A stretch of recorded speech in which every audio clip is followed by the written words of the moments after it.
L'association Force Cadre Avignon a pour vocation depuis 27 ans à accompagner les cadres et managers vers le retour à l'emploi. Elle fonctionne sur un modèle de réciprocité et d'échange d'expériences entre ses membres.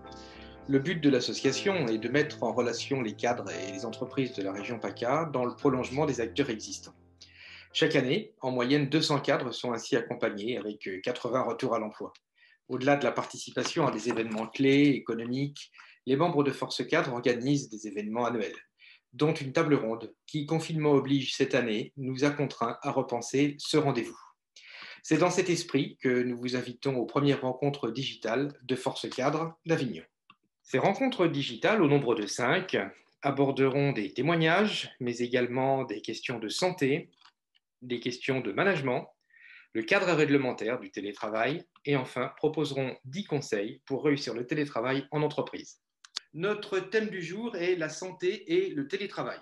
Alors, entre isolement, sentiment d'abandon, mauvaise posture et TMS, va-t-on vers une explosion des arrêts de travail?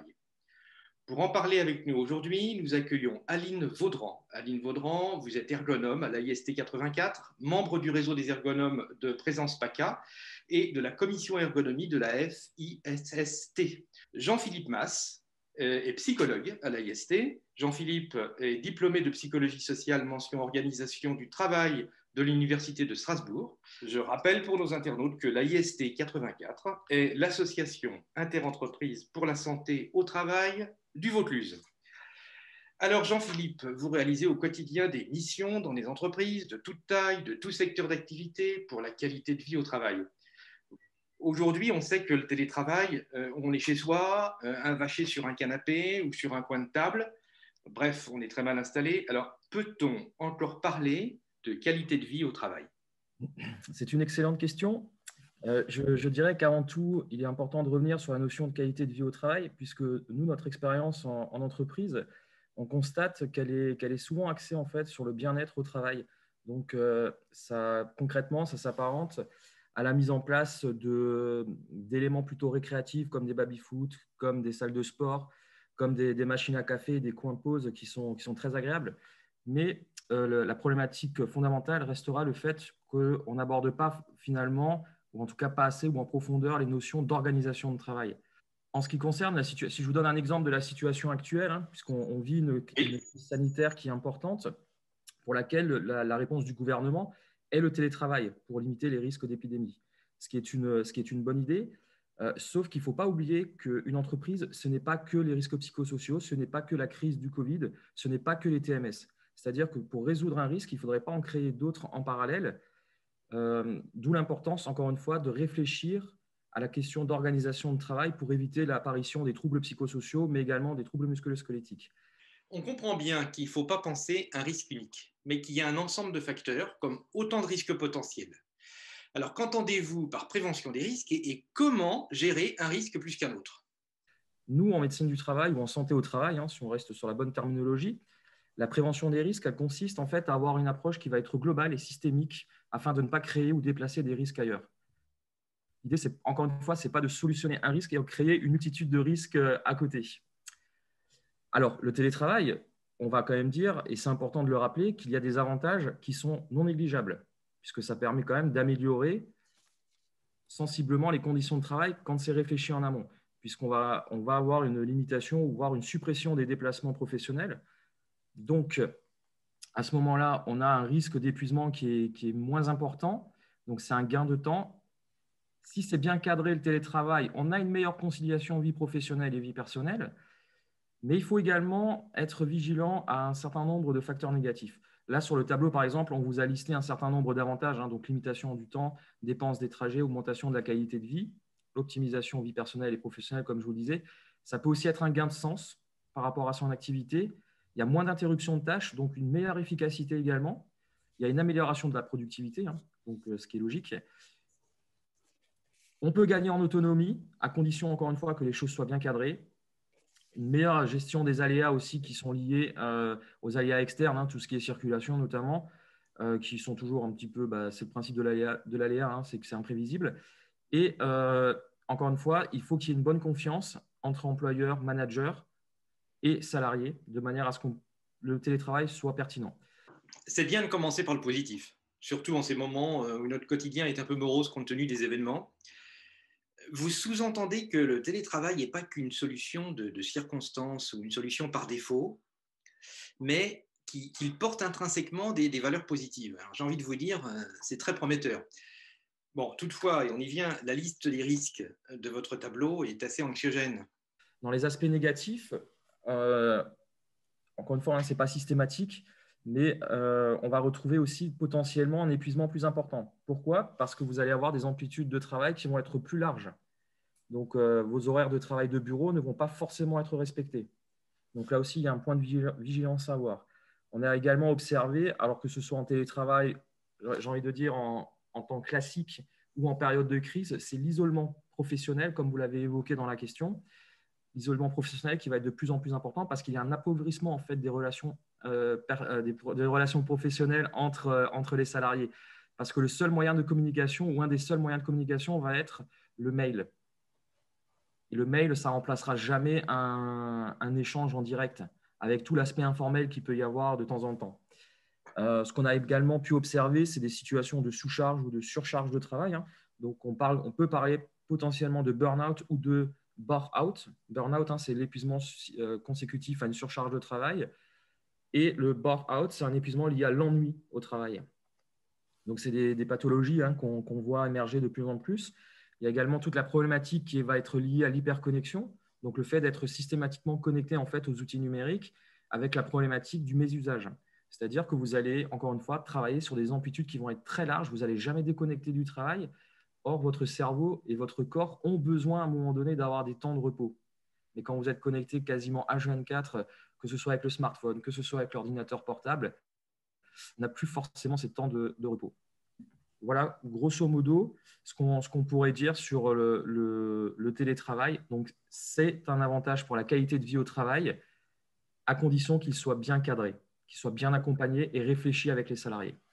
Alors, c'est vraiment très clair et je vous remercie. Ce tableau présente effectivement les avantages, les points positifs et les points à risque de la mise en place du télétravail. Mais aujourd'hui, concrètement, comment une entreprise doit-elle s'y prendre pour mettre en place le télétravail dans les meilleures conditions? Alors, elle doit s'y prendre comme toute modification d'organisation de son travail. C'est-à-dire que ça doit être quelque chose de participatif, de préparer si possible. Alors, c'est vrai qu'avec le premier confinement, ça a été un peu subi et soudain, donc les entreprises n'ont pas forcément pu préparer la chose. Dans le deuxième confinement, on ose espérer quand même qu'il y a eu des retours d'expérience qui ont été faits et que du coup, les organisations ont pu se mettre en place de façon un peu plus optimale.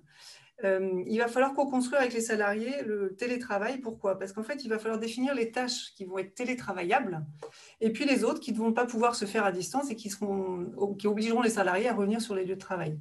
Donc pour ça, il va falloir travailler avec ses collaborateurs hein, quand on est manager et définir avec eux effectivement les deux parties à maison, possible à la maison et pas possible à la maison. Pour ça, il va falloir aussi vérifier que c'est possible de le faire à la maison, c'est-à-dire est-ce que ça nécessite des outils de travail qui sont présents uniquement sur les lieux de travail habituels, auquel cas on ne pourra pas les faire chez soi. Ça va être aussi, est-ce que le matériel sera suffisant pour pouvoir travailler à distance?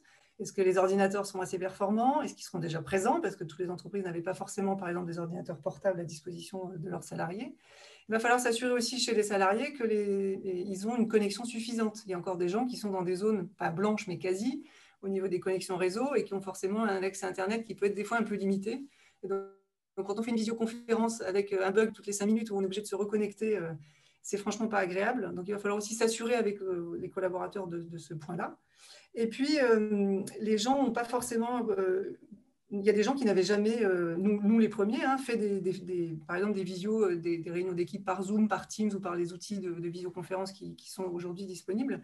Ce n'est pas donné à tout le monde, l'acquisition des nouveaux outils numériques. Donc, s'il y a besoin d'une formation, d'une information sur ces outils-là, c'est important aussi de le faire avec ses collaborateurs de manière à ce qu'ils soient quand même très à l'aise au moment des réunions d'équipe. Parce que déjà, une réunion d'équipe à distance, ce n'est pas simple. Alors, si en plus, on n'est pas très à l'aise avec l'outil, ce n'est pas encore plus compliqué. Ensuite, une fois que tout ça est mis en place, il va falloir faire comme vous faites d'habitude quand je m'adresse plutôt aux managers, c'est-à-dire de s'assurer de la régulation de la charge de travail.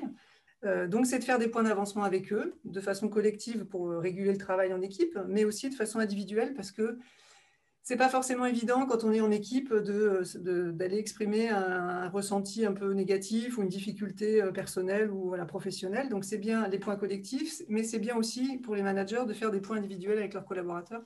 Et c'est mieux de le faire en live plutôt qu'un mail pour dire voilà, je suis là si besoin, n'hésitez pas à m'envoyer un courriel pour me dire s'il y a des problèmes. Et puis après, il va falloir essayer de maintenir le collectif de travail. Alors, le collectif, c'est le lien social, le travail d'équipe. Hein, ça va se faire, c'est sûr que la machine à café, la petite pause du matin ou de l'après-midi autour de la machine à café, elle est plus que importante aussi pour le professionnel, mais le non professionnel, pour le lien en tout cas entre les collaborateurs. Donc, on a vu avec Jean-Philippe des entreprises qui, par exemple, avaient mis en place des cafés Teams, voilà, des pauses café virtuelles le matin ou l'après-midi, de manière à maintenir un peu ce lien-là aussi et d'éviter l'isolement, parce qu'on l'a vu tout à l'heure, hein, c'est vraiment le maître mot du télétravail, ça a été ça, malheureusement. Donc, c'est bien aussi. Ça permet de casser aussi un peu la mauvaise image que les télétravailleurs ou les non-télétravailleurs peuvent avoir vis-à-vis de l'autre. Oui, Jean-Philippe, je vois que vous me faites signe, vous voulez intervenir, je vous en prie. Je voulais juste revenir avec vous sur la partie aussi organisationnelle, hein, puisque ce qui va être important en télétravail, c'est aussi de vraiment donner des marges de manœuvre aux salariés. Ça veut dire ne pas les infantiliser, et c'est comme ça qu'on créera une organisation qui sera à peu près cohérente. Ce qui est important également par rapport au risque d'hyperconnexion, mais également au risque de surcharge de travail et d'amplitude horaire trop importante, c'est de bien définir des horaires sur lesquels managers, salariés sont joignables, soit par téléphone, soit en visio. On ne fait pas une visio à 21h si on est censé finir à 18h. Alors, on a effectivement des exemples où il y a eu une co-construction entre les collaborateurs et le management de l'entreprise et qui donne d'excellents résultats. Bon, après cette partie, j'aimerais qu'on aborde quelque chose de très, très concret, de très, très pratique. C'est les équipements, les installations, comment on fait quand on est chez soi. Voilà. Aline, vous qui êtes ergonome, qu'est-ce que vous pouvez nous dire? Il va falloir essayer de se créer un espace de travail chez soi, ce qui n'est pas toujours évident. Hein. Si possible, essayer de se trouver effectivement un espace physique dédié au travail, donc une chambre, éviter de se retrouver au milieu du séjour, éviter le canapé, ça c'est sûr, et la table basse du salon, ça c'est pas des postes de travail. Donc on essaye de se créer une pièce à part, dédiée, qui va être quand même suffisamment lumineuse. Hein. Une fois qu'on a fait ça, voilà, on s'est trouvé son petit nid pour travailler, il va falloir effectivement se trouver un poste de travail, si possible, qui va répondre à notre activité. Donc, le plus souvent en télétravail, on est quand même derrière un ordinateur, hein, ou un plan de travail le plus droit possible, hein, une petite table 80 cm par 1,20 m, ça c'est l'idéal, avec une hauteur, alors le standard c'est entre 70 et 75 cm à peu près. Ça c'est pareil, tout dépend si vous mesurez 1,50 m ou 1,90 m. Hein. Voilà, il va falloir quand même trouver quelque chose qui vous corresponde. Voilà, l'idéal c'est sûr, c'est de travailler sur sa chaise de bureau, éventuellement à domicile. Si on n'a pas, donc c'est d'avoir effectivement un siège que vous allez pouvoir régler par rapport à la hauteur du bureau, hein, de manière à avoir les coudes à angle droit, les épaules relâchées et que voilà, les coudes arrivent à peu près à hauteur de la table. Ça, c'est l'idéal. Qu'est-ce qu'on va mettre sur la table? Eh bien, on va mettre son ordinateur. Donc, soit c'est un ordinateur portable. Alors, qui dit portable dit c'est pas fait pour travailler derrière normalement, hein, en tout cas pas une semaine entière. Donc, il va falloir soit dupliquer impérativement le clavier et la souris et utiliser son ordinateur portable comme un écran. Auquel cas, vous mettrez, alors avec système D, c'est boîte à chaussures ou ce qu'on peut trouver sous la main, hein, pour rehausser l'ordinateur portable de manière à avoir le haut de l'écran à hauteur de vos yeux quand vous êtes assis derrière votre plan de travail, ou légèrement en dessous si vous avez des verres progressifs, voilà, pour avoir une position de la nuque relativement confortable. Et puis, eh ben, vous travaillerez dans l'axe, hein, clavier, souris, écran, tout ça doit être dans l'axe du corps, de manière à éviter tous les mouvements de rotation du tronc ou du dos. Bon, dites-moi, Aline, maintenant que tout est OK, hein, on a le siège, on a la table, on a l'ordinateur, on a l'écran, tout est bien. On ne pourrait pas faire une petite pause? Ce serait bien. Hein. Et les pauses, ce n'est pas pour aller s'avachir sur le canapé, parce que sinon ça n'a aucun intérêt, c'est d'aller marcher, être debout, prendre son café en position debout. Voilà, aller faire, si vous avez la possibilité d'avoir un jardin, tant mieux pour vous, c'est de faire un petit tour du jardin, histoire de se dérouiller un peu aussi les membres inférieurs et de remettre tout ça en mouvement. Et puis après, voilà, 5-10 minutes, hop, c'est bien. On peut faire aussi des étirements, ça c'est important, de manière à voilà, pouvoir se remettre après derrière son ordinateur et éviter l'apparition de troubles ostéo-articulaires. Un clavier déporté, enfin un clavier seul et une souris, ça vaut 10 €. Hein. Donc, voilà, on peut avoir des choses pas chères et ça peut largement contribuer quand même à limiter les risques de TMS. Les TMS aujourd'hui sont multifactorielles. Hein. Elles ne sont pas uniquement liées aux aspects biomécaniques. Elles sont liées aussi parce qu'on voilà, des fois on est en sous-charge ou surcharge de travail et qu'on est débordé et du coup les articulations sont contraintes parce qu'on n'est pas bien dans sa tête. Et puis ça peut être lié parce que on est débordé par le travail, parce qu'on n'a plus de lien social, parce qu'il n'y a plus de soutien collectif, il n'y a plus de soutien du manager. On se sent, et ça aussi, le psychosocial, enfin le stress, voilà, aggrave les facteurs de risque TMS. Donc c'est un tout. C'est très intéressant et vos propos sont vraiment très clairs et surtout très très pratiques. Je pense que vous avez vraiment bien détaillé les principaux aménagements qui conviennent pour notre zone de travail lorsqu'on se trouve en dehors de son bureau, en dehors de l'entreprise. Alors, je voudrais maintenant qu'on avance et qu'on aborde la question de l'affectation d'un lieu de travail, d'un endroit où on travaillait lorsqu'on est à domicile et comment il peut y avoir un espace de travail presque réservé chez soi. Lorsqu'on a préparé notre rencontre, Jean-Philippe, vous m'avez parlé d'une rupture qui doit avoir lieu, qui doit exister entre la sphère travail et la sphère vie personnelle. Est-ce que vous pouvez nous en dire plus à ce sujet? Tout à fait. En fait, ça va être en complément de ce que disait Aline. C'est l'intérêt d'avoir un espace de travail physique dédié au télétravail va être important pour marquer une véritable rupture entre la sphère personnelle et la sphère professionnelle. Quand on est en télétravail, il y a déjà un côté invasif du travail à la maison. On va éviter de travailler sur le canapé parce qu'encore une fois, le canapé, il est aussi associé à un moment de détente. Ce n'est pas le travail. Et au moment où vous allez arrêter de travailler, si vous êtes toujours sur votre canapé, malgré tout, votre cerveau, lui, va profiter. Il va associer en fait cet endroit au travail. Et là, encore une fois, vous ne serez pas en capacité de vous reposer, entre guillemets, ou en tout cas de récupérer de l'énergie et puis même de profiter de votre soirée, tout simplement. Donc, il y a vraiment cette importance d'avoir un espace dédié au travail pour marquer cette rupture. Si vous êtes dans un studio de 20 mètres carrés et que vous travaillez sur votre table où vous déjeunez, c'est tout bête, mais vous prenez une autre place que votre place habituelle si vous en avez une. Parce que là aussi, on essaye de marquer une rupture entre les deux sphères, ce qui n'est pas toujours évident, hein, mais il faut parfois, entre guillemets, se faire un peu violence et se mettre des règles et être discipliné par rapport à ça. Parce que ça évitera encore une fois l'émergence de nouveaux risques comme le mésusage des outils numériques, le burn-out numérique, ce type de choses. Et encore une fois, dans un contexte sanitaire dégradé qui est anxiogène, et les gens ont tendance à faire quoi? Ils ont tendance à bosser, ils ont tendance à se connecter, à regarder les mails à pas d'heure parce que ça répond à une angoisse. Et c'est ce qu'il faudrait essayer d'éviter. L'autre élément important, c'est comme quand vous êtes au bureau. Vous avez terminé votre journée, vous rangez vos affaires. Là, c'est pareil, l'ordinateur portable, vous l'éteignez, vous le fermez et vous le mettez dans son sac et vous le mettez dans un coin où vous ne le voyez plus jusqu'au lendemain. Oui. C'est des rituels que vous voulez mettre en œuvre, que vous conseillez de mettre en œuvre aux personnes qui sont en télétravail. Au-delà de le conseiller, je le pratique. C'est très, très important de vraiment marquer cette rupture parce que la tentation elle sera toujours là. Nous, on le voit hein, en entreprise, des salariés qui travaillent encore le soir à 20h, à 21h. Mais à quel moment il y a un équilibre de vie professionnelle et personnelle? À quel moment on se repose? À quel moment on profite de la vie? C'est ça, en fait, hein, la question sous-jacente. Dites-moi, toutes ces préconisations qu'on vient de lister, que vous venez de nous communiquer, de partager avec nous, elles sont applicables à tout le monde ou est-ce qu'on est un peu quand même en fonction des situations sur du cas par cas? Alors, dans l'absolu, c'est applicable à tout le monde. Après, on est dans la réalité, la vraie vie, où on est obligé de faire au cas par cas. Il y a vraiment besoin d'être sur de l'adaptation et d'être un petit peu sur du sur-mesure. Ce n'est pas simple pour les managers parce qu'ils n'ont pas forcément appris tout ça. Ils le découvrent aussi. Ils réapprennent aussi, de mon point de vue, ils réapprennent aussi ce que c'est être manager d'une certaine manière. Ce n'est pas que les chiffres, ce n'est pas que les indices de production, c'est aussi gérer de l'humain. Et quand moi je dis gérer de l'humain, j'insiste sur le fait qu'on soit vraiment sur une gestion humaine des ressources et pas que sur cette gestion des ressources humaines. C'est vraiment important d'être sur cette notion-là parce qu'encore une fois, il n'y a pas une entreprise qui existe sans salariés, sans être humain. Ça part de l'employeur jusqu'au salarié. Ça concerne tout le monde. Donc, soyons humains les uns envers les autres.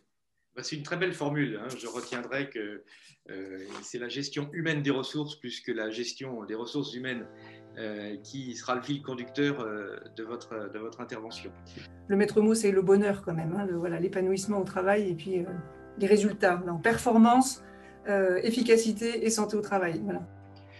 Aline Vaudran, je vous remercie. Je rappelle que vous êtes ergonome à la IST 84. Jean-Philippe Mas, je vous remercie également. Vous êtes psychologue dans le même établissement. Voilà ce qu'on pouvait dire sur le thème de la santé et du télétravail. Ainsi s'achève le premier chapitre de nos rencontres digitales. Vous pourrez retrouver ci-après les coordonnées de nos deux invités, ainsi que celles de la IST 84, qui a pour mission, je vous le rappelle, d'accompagner les entreprises dans leurs actions relatives à la santé au travail. Je remercie tous nos partenaires dont les logos s'affichent et qui nous permettent de remplir notre mission pour et par les cadres au quotidien. Je remercie aussi toute l'équipe des bénévoles de notre belle association Force Cadre qui m'a accompagné dans la préparation de cet événement et dont vous voyez les noms qui s'affichent à l'écran à l'heure actuelle. Ne manquez pas notre prochain chapitre sur le télétravail qui tentera de répondre à la question suivante: le télétravail peut-il être co-construit sur la confiance? Tout un programme. Enfin, si vous avez apprécié notre séquence, n'hésitez pas à liker, c'est juste en dessous, ou à partager, c'est encore mieux. Merci beaucoup et à très bientôt.